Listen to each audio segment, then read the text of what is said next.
Hello and welcome everyone back to another episode of Not Fighting. And we're back for more of this show. I don't know. Wow, you sound so excited to be here. It's so weird. We're back with this show. I try not to, I don't want it to be something where it's like, oh God, the Bishops, it's so scripted. Every time they do the podcast, they do the same thing. So I'm like, how can I start it like off the top of my head? And yeah, you guys are seeing how good that is. It's only like midweek right now, and I think we're really both like done, toast, fried. Yeah, I will say. For instance, yeah, I will say this. Like, sometimes I rely on what comes off the dome so well. Like, I speak in public quite a bit and things like that, and I've gotten to the point now where I basically don't ever rehearse anything, and I've realized that's a superpower that is limited in the same way your body can get tired, your mind can get tired, and things aren't maybe as fast as they should be. Yeah, my brain is not working very well this week. Yesterday, I tried to unlock my car by unlocking my cell phone. I will say that like I'm not sure that that's too far fetched because there's probably cars you can unlock with your phone, right? Yeah, but mine doesn't. I mean. Not yet. Mine's not even like keyless, and it never will with that attitude. But yeah, I think that's a part of a lot of different things that are going on right now. I think people get kind of cooped up, and then your brain starts to kind of play tricks on you a little bit. Where next thing you know, you're like, I'm just gonna wear sweatpants as a shirt or whatever. I feel like if you get to that point, then you're for sure like. You might need to seek medical or professional help. If you're wearing sweatpants as a shirt, there's for sure someone listening to this podcast that is wearing sweatpants as a shirt. Shout out to that guy or girl. Woman. Yeah, good point. I think, it speaks to something I think larger that's going on right now, which is jiu-jitsu is really different right now. And that is if you're doing it. Yeah, I mean, a lot of places are still shut down. Technically, I mean, here in where we're training, we're not training or whatever's going on. No, it's like gyms and things are supposed to be re-shut down now. I know a lot of gyms in the area are staying open, low key. I think, but still trying to do their part. That's the thing is I think a lot of people, it's well, we're going to try and maintain the standards and things that have been set upon us and do our at least due diligence of taking people's temperatures and making people wear masks when they come in and smaller classes and those kinds of things, just trying to keep everybody safe and protected, but also it's scary. It's hard. And I think jiu-jitsu is, when you really think about social distancing and just every way in which this thing spreads, this thing being the coronavirus, whatever, which I promise you, we're not going to inundate you with coronavirus stuff. But jiu-jitsu becomes this thing where it's very close quarters, close contact. A lot of people coming in and out. So it does become this thing where it's when can you realistically, quote unquote, do it again? Yeah. And the answer is, I don't know. It's like anything. I don't know that you're going to get a black and white answer, but the truth is if we're going to just wait until, you don't have to worry about getting the coronavirus anymore, I don't know that there's any time soon that jiu-jitsu makes a lot of sense. No. I mean, yeah, I think a lot of people are I'm going to have to wait until there's a vaccine, or I'm going to have to wait for this or that. And to that, I would say, you're going to be waiting a long time.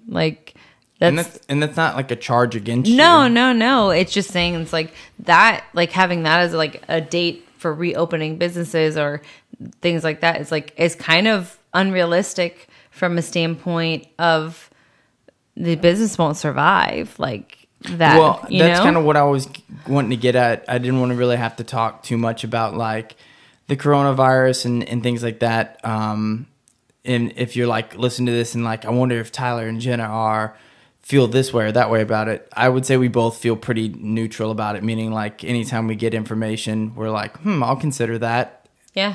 both very reasonable people. That said, you know, here in San Diego, I know that there's already a lot of gyms that are, you know, closed till TBD and probably with no plans to really reopen, and some that have already completely closed their doors. And this is supposed to be like, you know, one of the hot spots for jiu-jitsu. It used to be you could throw a rock and hit a great school. And not to say that there's not lots of great schools that are still open, but there's definitely going to be fewer when this is all said and done. Yeah, I mean, there's already fewer now. So I think that's one of the things where, you know, people are going to be looking for new homes. And then, you know, it also presents a lot of opportunity for people to maybe swoop in and open academies in areas that have like, might be missing jiu-jitsu now. Well, so this is like something that I was explaining to somebody at the dog park. It's like one of the few places we get to go and talk to people that don't. We're like do really jiu-jitsu. Social at the dog park now. But yeah, it's like a whole thing. Anyways, the dog park drama. We should do like dog park drama corner where we get, well, anyways. Yeah. The thing is like jiu-jitsu businesses in general, I would say are, if you were to guess, they were on a spectrum of really well ran and very poorly ran. Which side would you say they were on compared to most small businesses? I would say the majority is probably like in the middle to poorly ran. Yeah, I would say the average is definitely on the poorly ran side. If you were to say like what percentile, it's below the 50th percentile. Yes. And so because of that, I think that they're, in a lot of cases, some of the ones that are most easily disrupted, because if it's like you're kind of running the business like with duct tape and things like that anyways, like theoretically, but also like, you know, or I would metaphorically, but also like maybe in reality in some cases, I would say this is a death blow, right? Oh yeah, for sure. I think for those people who, you know, either like there's a lot of gyms I know that just starting up, and then this happens, or, you know, maybe not as ran as like organized and I don't know, like a business should be. Yeah. I think those are the ones that are kind of hurting, or, you know, I can't really speak to those things on like people like gyms that are closing, but from what I've seen in my experience, there's a lot of very not, what's the word I'm looking for? Professionally ran? Yes. That's the politically correct way. Not professionally ran places, you know, and for those people, it's going to be, you know, it's going to be tough. Yeah. And I think, you know, it helps in many cases if you're not paying taxes or something like that up front, because, you know, that's some money saved, but, you know, you can't rely on that. But also, if you're not paying taxes, are you going to be able to get the small business loans that were available for people here in the U.S.? Yeah, and that's the other thing is, like, I don't know that was something that, you know, again, that comes to, like, you know, business savvy or whatever. And you know, we've talked about this before, but the things that make somebody a great jiu-jitsu practitioner or great jiu-jitsu student or even great instructor, like those, it's not that you can't be a small business owner either, but usually it's those are the people that want to open their own academy. And just like opening an academy means you're going to be a small business owner. Yeah. It doesn't mean you're going to be being like a good competitor doesn't mean you're going to be a good small business owner or even a good teacher or a good teacher. Yeah. Yeah. So it's like just a different thing. You know, you have to imagine that the business is not jiu-jitsu and say, would they do a good job with that? You know, jiu-jitsu provides the passion, but like everything else is. Yeah. And you see that a lot in jiu-jitsu. I think there's a lot of very twisted ideas when it comes to running and owning an academy. Just in general, because I've seen it so much. Like we've talked about a lot of these things where it's like you don't treat your students like customers. You treat them like they should be like loyal to you with with blinders on, and like they should be, you know, more of a servant to you than a client and a customer. And I say servant, but it's like, it's funny to me because you see this a lot with like gym owners or just in jiu-jitsu.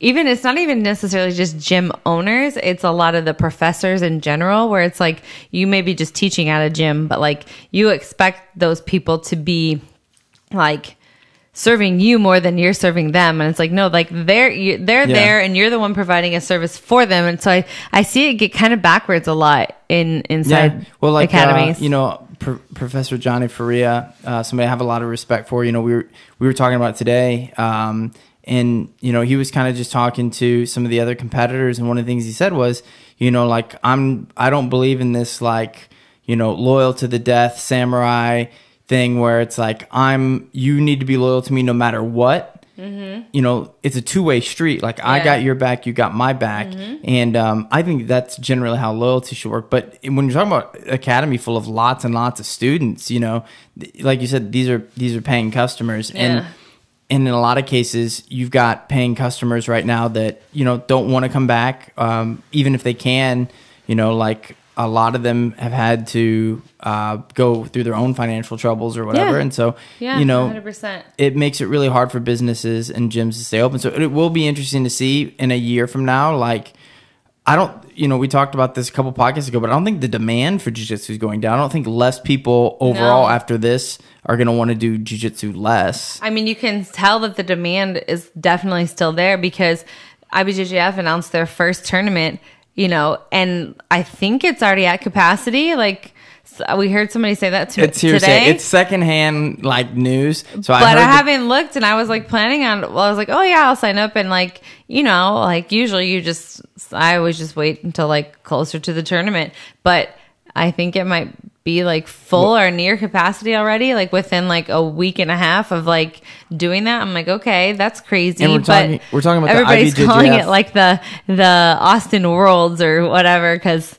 like everybody's excited to compete. People want to. There's people have been training throughout this whole thing, like underground in their garages, like doing all those things, and because people jiu-jitsu is addictive, so.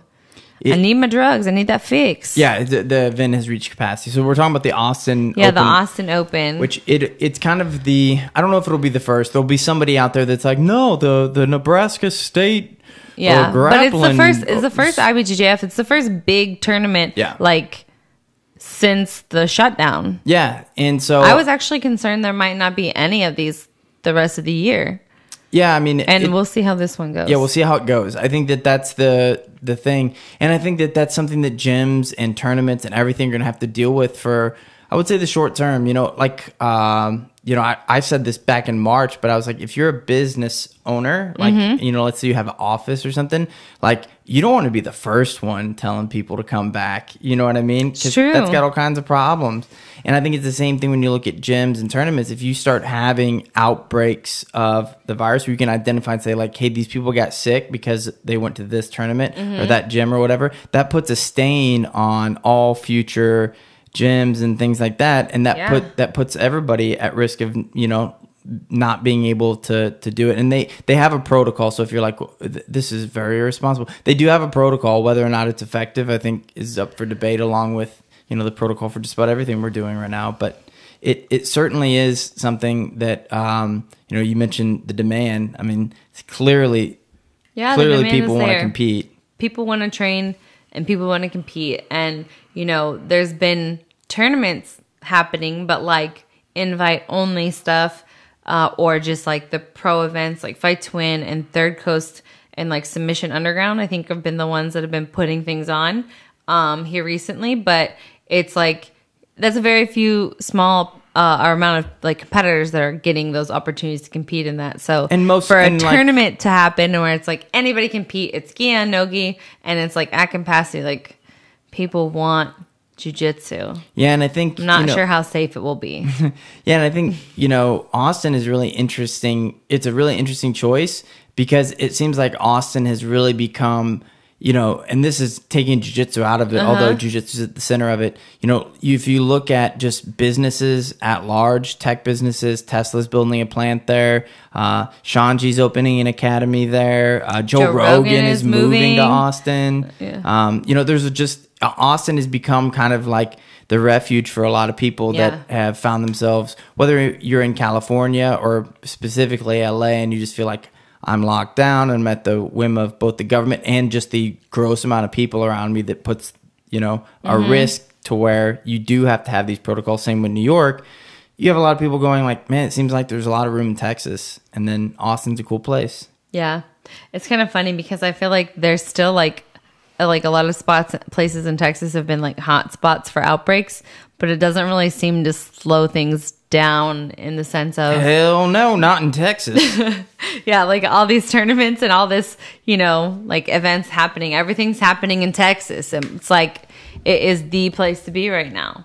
Yeah, and I will say, like, that is, I guess, one of the safer points in terms of maybe, I was talking about that stain earlier of, like, you don't want to be the tournament that basically, like, makes the New York Times or something like that. And so you can do some things maybe to prevent that. But on top of that, you mentioned, like, Texas doesn't seem to be slowed down by anything. So you host a tournament in Long Beach, let's say that's allowed, and something, people get sick there and it becomes identified. It's like in California, that's probably the whole state shuts down completely again. Well, at least no jiu-jitsu tournaments, right? Yeah, they'll make a rule for that specifically. Meanwhile, in Texas is like, maybe don't go outside for a day or two if you went there or something. But hell, I'm not going to tell you what you do. It's true. But I think, there have been some competitors that have been on these, like, doing these circuits that have tested positive here recently. Yeah. I would say it's probably more due to traveling back and forth between places. From Texas. Yes. But, like, that's just, like, my guess. But, when some of the top competitors show up with testing positive for COVID, like, it's not about the fact that they're fine, they're healthy, they probably didn't experience a lot of symptoms or side effects of the virus. They just can't have to quarantine now. But, like, for me, I worry about, like, getting it or contracting it from a standpoint of, like, I don't want to hinder, like, the people that I'm around, like, the training partners in my academy or something, or, like, an event. Like, let's say I contracted, like, because California is tracking and all that stuff, like where you're getting it, all that. So it's like, I don't want anybody else to have to get shut down because I was like, just wanted to compete or wanted to travel, or I don't want anybody else. Yeah. Yes. I'm less concerned about.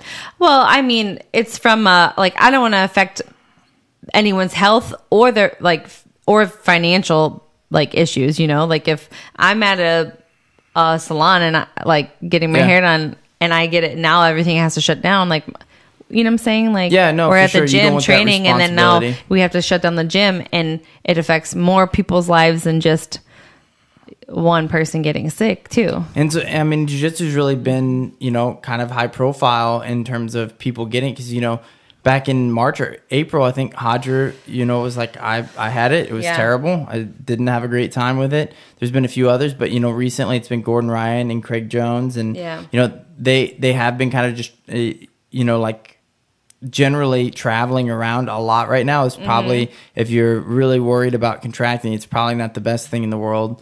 But, beyond that, it is something where it's like, if you do plan to compete or, realistically train, I think there's just layers of risk that are going to be here. And you have to realize and come to terms with the fact that, there's what risks are you willing to tolerate? What risks are you willing to put people around you? And then what risks are you willing to put up with in terms of, this could inconvenience, others. And I think you act accordingly, I guess. Yeah. I don't know. This is something like, I don't know how to act. I'm trying to like live my life the best I can, train as much as I can for my own sanity, for my own health. But then also try to be smart in other areas and be considerate of other people as best I can. Yeah. And I would say I'm almost more cautious in some cases because, I don't want to be the person that brings it, like comes in, trains with a bunch of people, and then, all my training partners all of a sudden are exposed, and then, they're all affected, and all the things you're thinking about with being affected, you don't want to be the cause of that. So I do think that if you are going to train right now, that is something you have to think about, is that you are, with the decisions you make and the things you do, you are having to put your trust, like your training partners are putting their trust in you to a certain extent. And jiu-jitsu athletes traditionally are not the best at staying home when they're sick. Let's be honest. Yeah. Or have ringworm or other things. Yeah. Like how many times have we heard people like competing with staph infections, like in like major tournaments? Craig Jones competed at ADCC. Yeah. With the worst Like what's conjunctivitis? Yeah, like eye infection, super pink eye. Yeah, and it's like uber contagious. And then some like that whole thing all started from some jerk just showing up and like visiting Atos, right?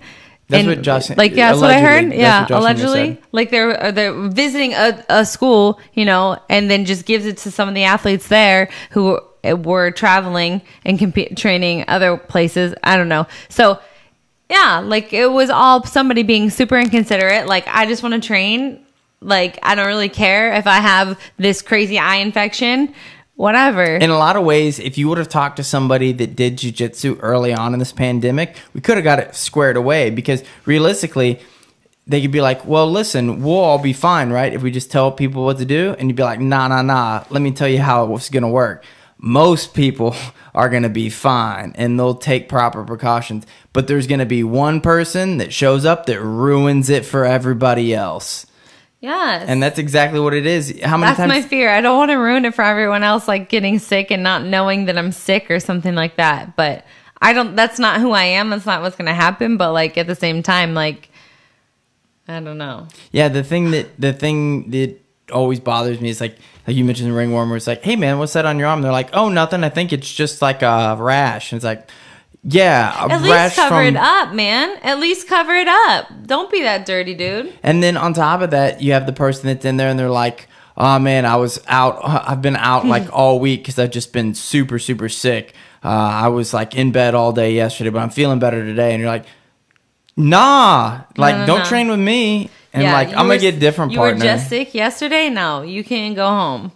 And yeah, there's just like lots of examples of that. And so it used to just kind of be one of those things like, somebody at the gym, you know, got sick and they came, you're like, well, I'll probably get sick. But, you know, all of a sudden it's something quite a bit different. And so, yeah, I mean, I just think that that's one of those things where it's like, you just got to hope that people will use their better judgment. Yeah. Although, I mean, I'm getting real good at cleaning mats. I'm cautiously optimistic, I guess, there. But I do think that it is interesting because, you know, we were talking about this the other day, but, you know, with people, maybe the demand still being there for jiu-jitsu, when do you think that time is where, like, people that, you know, love the train or whatever that maybe haven't had either an opportunity or, you know, maybe stayed away just as a precaution, when is that moment that, you know, you start seeing the majority of people come back to train?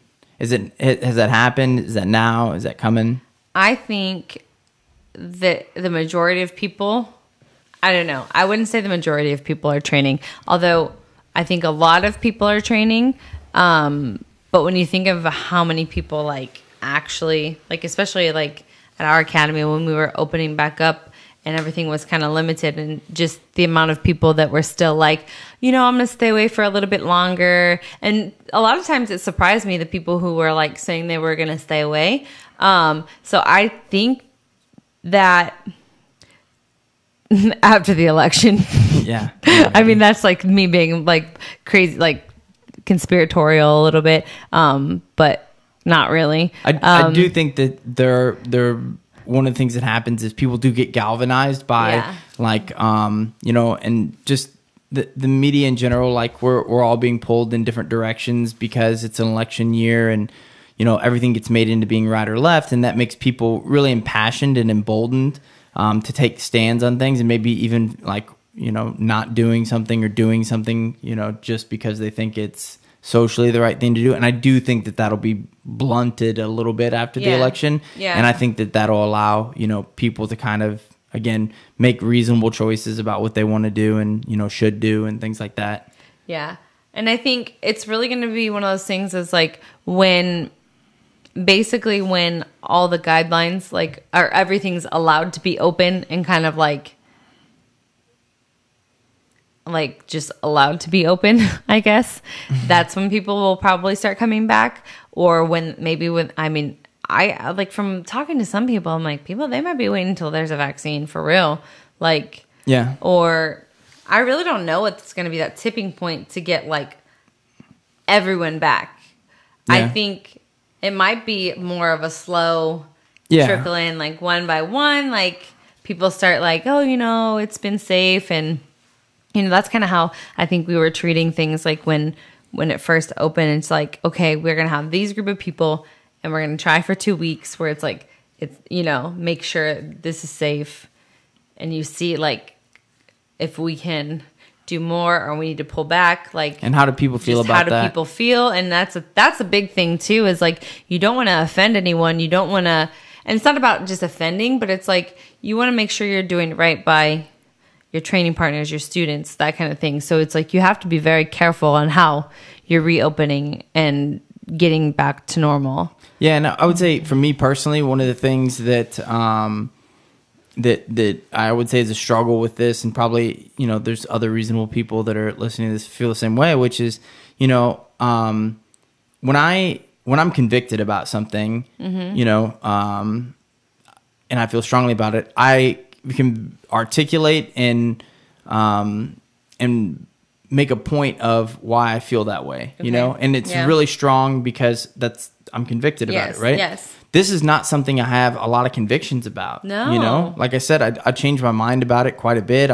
I see a lot of different points of view. And there is a lot of things that, you know, people will say it's, these are facts, or what, you know, this is how this is, or this, realistically, these things are opinions in many cases, especially whenever you start tying political stuff to it. Or it's like anecdotal, like, you know, you get a lot of things. It's like, oh, I heard this from this doctor. It's like, well, how many people has he treated? Or I've heard this from this person. And it's like, you don't even know what to trust. You don't know what is like actual facts. But getting away even just from like that part of it, but just the part where it's like, you have an opinion about this because you know, like this is what you've read, or like you're saying, like these are the things that you've heard or whatever, but it's more in response to your actions. So, you know, this is one of those things. It's like, Tyler, why would you go and train when the recommendations are this and that? Like,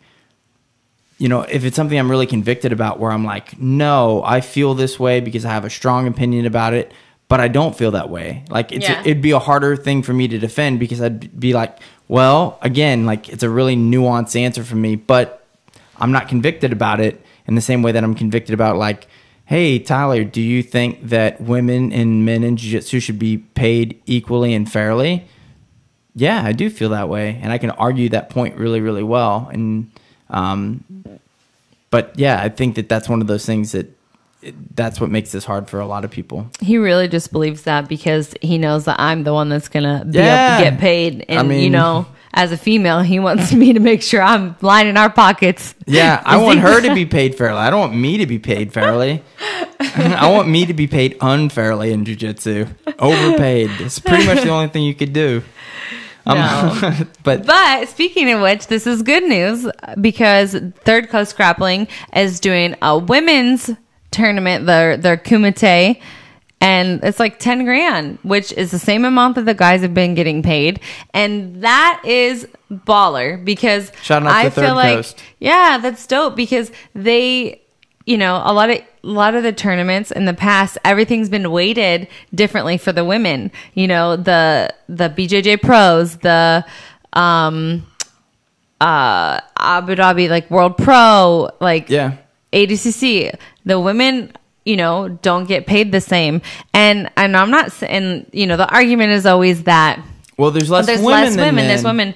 No, like, there's less rooster weights out there than there are middleweights, you know, and so I do, and like, this is like, shout out to, you know, IBJJF. Like, I feel like they started doing it right when they're paying for worlds, and it's your pay is weighted on how many people are in your division. Yeah. So this is not... That's kind of been your argument the whole time, right? It's been my argument the whole time, and I'm not saying I'm the one that came up with it, because it's not like some... like. But you've been saying that for years. But there was nobody else talking about that. And to me, I couldn't believe that, like, this is just me as somebody that, like, I enjoy debate, intellectual debate. Yeah. And the fact that so many people were cool with the argument of, well, there's just less men than women, or there's less women than men. Yeah. It's like, wait a minute. Like, so if there's less female scientists than male scientists, should female scientists just be paid less? In fact, probably they should be paid more, because the demand is lower.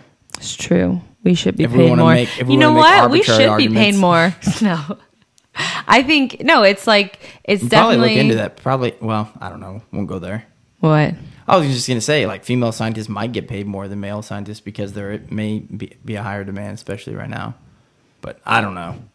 I don't know why. It's literally something I know nothing about, so. We're just speculating at this point. Just wild speculation. If you want to get into wild speculation, we can, but let's do it about something more fun. Yeah. I really don't care about that topic at all. Female scientists, because I am not one. In case, disclaimer, Jena Bishop, not a scientist. On all your credentials, when people ever ask you for like a bio of accomplishments, like that should be that's gonna be on my Insta handle now, like my not a scientist. Bio, not a scientist. Yet. I mean, I did great in chemistry. Did you? Yes. I actually love science.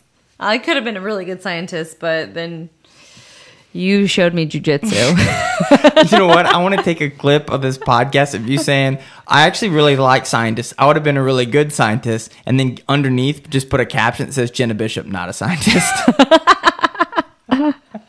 This is a very like Trump statement. I would have been the best scientist. I didn't say that. No, I didn't. I said, I like science. I could have been a scientist.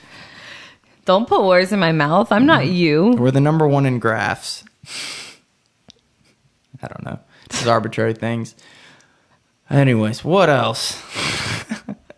No, but I think that, you know, like, yeah, shout out to Third Coast. They did the female kumite, and they're going to pay them, you know, equal to the men. And I think that's really great. And I think this is an opportunity in a lot of respects. So we kind of talked about like when the uncertainty and, you know, some of the bad, but I do think that there's some good, because I think that because of this, we get to reset and fix a lot of things maybe. And it's a good time for disruption of like, you know, maybe things that have been kind of done old school or like ruled by a certain type of person or a certain type of tournament or that organization. Yes, that's the word. Thank you. But yeah, it's time for like, it's a good opportunity for somebody to like step up and maybe change the structure of competitive jiu-jitsu. Well, you're seeing it kind of right now. Like you have Fight to Win and you have Third Coast. It's like, if you have a model that is sustainable or works, especially in a pandemic for jiu-jitsu or something like that, you know, jiu-jitsu is not the most spectator-friendly thing in the world. I don't think it's going to be this giant sport. I mean, MMA still struggles to an extent, but I do think that, you know, jiu-jitsu is growing. It's going to be like a lot of industries, quote unquote. It'll take a dip this year, but the demand is still here. It's going to rise. It'll grow. And those people will, you know, not all of them, but some people will be fans of watching jiu-jitsu. Some people listen to this podcast, like probably don't like watch much jiu-jitsu or follow like competitive jiu-jitsu. I'm not going to lie. I don't watch a lot of jiu-jitsu. But yeah, it's true. But I do think that one of the things that is good about it is we do end up with a lot of really great characters in jiu-jitsu. And by characters, I mean like instructors, personalities, good people.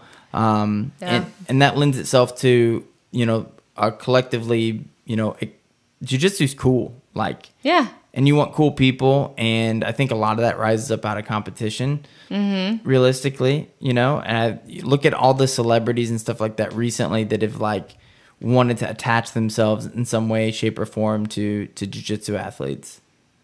Yeah. Such as? I mean, I think Gordon Ryan's maybe crossed that barrier a little bit. There's a lot of examples of that. Say that again, because the way you said it, now I'm confused when you use Gordon Ryan as a example. I just mean like I think a lot of people do jiu-jitsu, celebrities specifically do jiu-jitsu or want credibility for doing jiu-jitsu because it's cool, and they specifically seek out like the athletes in a lot of cases to say like, you know, attach themselves to their shine. Yeah. Yeah, I think like Halle Berry's like big into like kind of the jiu-jitsu, well, more so MMA, but like she's like sought out some top like females to, you know, learn from and kind of connect herself with. Yeah, for a role, I think it was like that's what it is. But like she's also like kind of stuck with it a little bit. I feel like she's like bringing them with her, like, you know, trying to like elevate it. a little bit. The sport. It's kind of cool. I mean, like, and for a long time, we were kind of left to like kind of the niche celebrities that got into it just anyways. Like, you know, Mario Lopez or, you know, whoever. But now you're starting to see like more and more kind of like mass appeal. And I do think it's because jiu-jitsu is cool. Yeah. And, you know, you only get stuff like that because of shows that are sustainable like this. And I'd like to see more of it. I do think that tournaments at large probably were a ways off from it being like back to the way things were, quote unquote. It's going to have to be a while because most places you're not going to be able to allow a crowd of people that big, right? So, I mean, what was the capacity for IBJJF? Because most things I've seen is like there's like no groups of more than 100 people, right? Or something like that. I don't know. That was a thing at one point in time. I don't know if that's a thing still, but you know, so you're limited because I know that, you know, they said it's competitors only, no spectators, and that's a small venue, that one in Austin too. But I feel like the majority of events, it's filled with mostly competitors, and unless you're watching kids compete and then they like their whole family comes, but for the majority, it's, you know, maybe a spouse or two but nobody's coming just to watch the tournament. Yeah, jiu-jitsu is a very like I feel like there's a word that you always say, but like it's just, I mean, for lack of a better term, selfish sport where it's like, you know, you do it for you. Not a lot of other people are always coming to support or whatever. Yeah. But I mean, you're exactly right. Like it's gonna be a while. Like I think the recommendations in the U.S. and a lot of places right now are like live events will be the last thing, and so it's like, you know, this is on that border. But because you know, I mean, like sporting events are coming back, baseball, basketball, these things are coming back. Football is going to be there, but most of those things, those teams, it's like without fans, and so there's only, you know, maybe 40 people tops that are at that event, you know, doing, because the team, you know, you don't have that big of a team for basketball or, you know, and it's like, you're limited on how many people are there. But with jiu-jitsu, it's like your competitors for every division, it's a lot different than just one team versus another. Yeah. And it's going to slow the progress of jiu-jitsu a little bit too, because without that, you won't have these, you know, every couple of years you have somebody that's like a purple belt one year and the next year they're like the world's best brown belt. And then the next year, the next black belt. Like you won't have those people kind of like basically earning that belt to the point to where somebody has to give it to them. And what's more, like probably more interesting to our audience is, I was thinking about this the other day, but like, can you imagine being that like purple belt or like that brown belt that's like in March, like that next belt. Like, yeah, I'm gonna win the pans and then I'm ready for that. Oh, I'm not even thinking about that at all. No. I'm thinking about like I'm just a guy and I'm ready to get my purple belt or my brown belt and like bam, pandemic, like. Who knows when you're going to get that belt? But I saw people getting promoted like when everything was still shut down. Like it's like we're not really training, and maybe you're doing secret training, but it's like you and one other person. And I saw some people that got belt promotions during that time. Yeah, but I think that's a minority. Like that's not most. But that's odd to me. Yeah, I think it's really weird to get promoted off. Well, number one, I think there's some extenuating circumstances where you might get promoted off the mat. But for the most part, you get promoted on the mat. It's even weirder if you're like, haven't been training where it's like, all right. Yeah. All right, Billy. Or it's just you and one other person and like they get like you and your professor or whoever. And it's like you get a belt then. I mean, for me, like getting a belt's exciting. Like I want all my friends and like teammates to be there.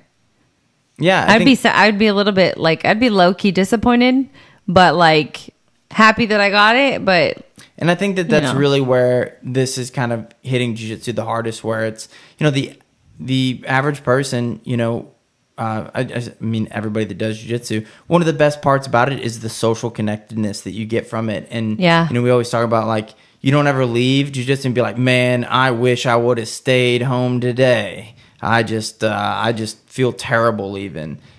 People walk in the doors and you may not want to be there, and then when you leave you're like glad you came. And you know, it might be a while before you fully get that back too, you know, just all the people and just the vibe and stuff like that. And so I think, you know, it's gonna be a minute. It is, but the good news is that things are like moving in the right direction, I think, for like our sport, for that. Although I just have this like sneaking suspicion that we're going to take a huge step backwards here soon. Like, I don't know. I just don't know why, but I have this always like, I've had it in my gut. Like, they're just going to tell us that we have to go back to like a lockdown completely. Like, restaurants are closed, everything's closed, and I mean, I think that'll vary by. Well, I don't know. It's like gonna. I'm not going to speculate on the. But pandemic. It just makes me nervous because I'm like, oh, it's like things are going good, and then we like step backward because somebody can't. Like, that's the thing, is like, be responsible enough or be considerate enough that you don't make the whole like state or country move backwards because there's like one or two people places. Not either way. Whatever. I just think I don't know if that. Who knows? But what I was saying, no, I think it's trending up. Like, I think it's like people are training more. There's tournaments coming back. There's these kinds of things. It's going to be slow and steady, I think, before we're really back to normal. But it makes me happy to see some semblance of like a normal and that's the reality. Thing, I think that's what we can all kind of like embrace and kind of get behind is. A lot of times you don't appreciate something until you have it taken from you. Like, it's really hard to appreciate being super healthy until you're really sick. Or, it's really difficult to appreciate having, a knee that works good until it gets busted. It's really hard to appreciate, like, just how great it is to be around people doing jiu-jitsu till you can't. And so I do think that, even if some of these things do have limitations on it or whatever, I think, take the time to enjoy the parts of it that you can do. And, definitely don't lose contact with a lot of the people that you train with and, find out about what opportunities exist to be able to participate in whatever capacity you can. Because, I mean, realistically, you are going to, don't lose jiu-jitsu. Jiu-jitsu is something that's awesome. And it's going to be here for a long time. And, we always tell people training or whatever, it's like, it's all of endurance, not a sprint or whatever, but it's true. It's like like if you get injured, sometimes you might have to be out for a year. Yep. Not me, not ever. I mean, like, injuries happen, life happens, things take you away from it, but you do always you can always come back to it. And like, I think that's the thing, is like, I hope that people aren't discouraged to where they feel like, man, like, I can't come back. Like, what I don't want to hear a lot of is like, I need to get in shape before I can come back to jiu-jitsu. We already talked about this, and that's like my biggest fear with people who have been training for a while and then they're ready to come back, but then they're afraid of like being out of shape or whatever. Like, come back. Take it slow. If you're in a good place with with like good professors and like good people who care about you around you, like, they're not going to push you to do too much too soon. Like, you can just ease yourself into it. But we all know that the only way to get your conditioning better for jiu-jitsu is to train more jiu-jitsu. And then just also like let your ego go. It's true. Because I think that there's a portion of it where it's like, man, I'm going to come back and other people maybe have been training. I'm not going to do great. I've been training forever. Like, you just going to have to let it go and come back because realistically, nobody cares. And if you got the skills, they'll come back. Everybody wants you back. Like, that's the thing. Is like, you have to realize, like, anybody who is sitting out right now and isn't training for whatever reason, like, I'm dying to see them again on the mats, regardless of how, if they've jumped up shape, several weight classes. Like, I don't care if your gi doesn't fit. We'll give you a loaner. That's the problem that was the thing we've joked about a lot with like a lot of the women. They're like, I don't know if my gi's gonna fit. I say women just because it's a secret chat. I've seen a lot of guys that need a new gi. We don't have a secret chat. It's called YouTube comments. Anyways, maybe we should title that the episode, which is I can give you a loaner. It would make no sense out of context. Be like, we should get you a loaner, and then like underneath we can just caption it as, you'll have to listen to the whole episode, otherwise it won't make any sense. And that way, I feel like you're just talking like too like overthinking things right now. Yeah, you're going off the deep end. I'm done with things to say now. Yeah. End of podcast. So with that, we're going to say thanks for joining us again and listening to us ramble and like maybe talk out our feelings on the current state of the world and jiu-jitsu's place in it. Yeah, because I think that's something, I don't know, when you are somewhat isolated, it is something you are trying to figure out, which is like what's going on over there, like how's everybody else doing, and yeah, hopefully everybody's doing well, and if you're not doing well, like, I don't know, get better. Yeah, just get better. All right, thanks everybody. Bye.